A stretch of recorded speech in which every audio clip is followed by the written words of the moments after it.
இன்றைக்கி கோவக்காய் ஃப்ரை எப்படி பண்ணுறது பார்க்கலாமா?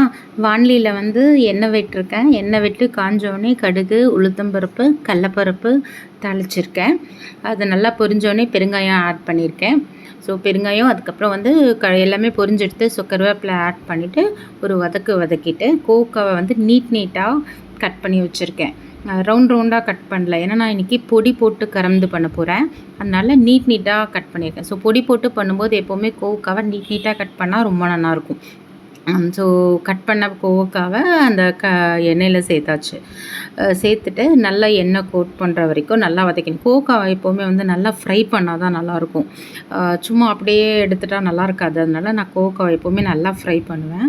ஸோ இந்த எண்ணெயில் நல்லா கோட் ஆகிற வரைக்கும் நல்லா வதக்கிகிட்டே இருக்கேன் நான் இப்போது. நல்லா வதக்கிட்டு இந்த ஸ்டேஜ்லேயே வந்து நம்ம எல்லாமே கொஞ்சம் கொஞ்சமாக ஆட் பண்ண ஆரம்பிச்சிடலாம். உப்பு, மஞ்சப்பொடி எல்லாமே, உப்பு, மஞ்சப்பொடி, மிளகாப்பொடி எல்லாமே வந்து இப்போ ஆட் பண்ணிடலாம். மிளகாப்பொடி ஆட் பண்ணும்போது நான் கம்மியாக தான் வெறும் மிளகா அப்படி ஆட் பண்ணுறேன். ஏன்னா வந்து பொடி போட போகிறேன். தனியாக கறந்து பொடி அரைச்சி வச்சுருக்கேன். உளுத்தம்பருப்பு, கடலப்பருப்பு, தனியா, காஞ்ச மிளகா, பெருங்காயம்லாம் வறுத்து ஒரு பொடி அரைச்சி வச்சுருக்கேன். ஸோ அந்த பொடி நான் தனியாக போட போகிறேன். அதனால் வெறும் மிளகாப்பொடி கம்மியாக தான் போட்டிருக்கேன். குட்டி ஸ்பூனில் 2 ஸ்பூன் தான் மிளகாப்பொடி போட்டிருக்கேன்.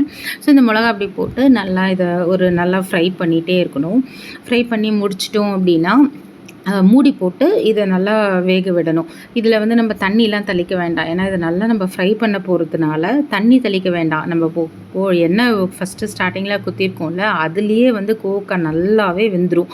தண்ணி துளி கூட நம்ம தெளிக்கவே வேண்டாம். ஸோ இது நல்லா ஒரு வதக்கிட்டு மூடி போட்டு ஃப்ரை பண்ணிட்டேன். ஸோ நடுவில் எடுத்து வந்து நம்ம வதக்கிட்டே இருக்கணும். இல்லைனா வந்து அடி பிடிச்சிரும். ஸோ கம்ப்ளீட்டாக நல்லா இப்போ பார்த்தோன்னா முன்னாடி நம்ம போட்டதுக்கும் கோவக்காய் நல்லா இப்போ சுருங்கி வந்துடுது பார்த்திங்களா? நல்லா சுருங்கி வந்துடுது. ஸோ இந்த ஸ்டேஜில் வந்து இப்போ நான் பொடி ஆட் பண்ணலாம். நான் அரைச்சி வச்சுருக்க கறந்து பொடி நான் வச்சுருக்கேன்.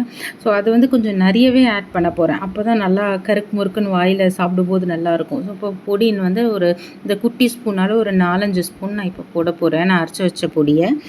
அந்த பொடியை போட்டு ரொம்ப நேரம் வைக்கணும்னு அவசியம் இல்லை. ஏன்னா அது ஆல்ரெடி வறுத்து அரைச்ச பொடி தான். ஸோ அந்த பொடியை போட்டு நல்லா கோவக்காவை நல்லா மிக்ஸ் பண்ணிடணும். ஃபுல்லாக மிக்ஸ் பண்ணிவிட்டு ஒரு 2 மினிட்ஸ் வச்சா கூட போதும்.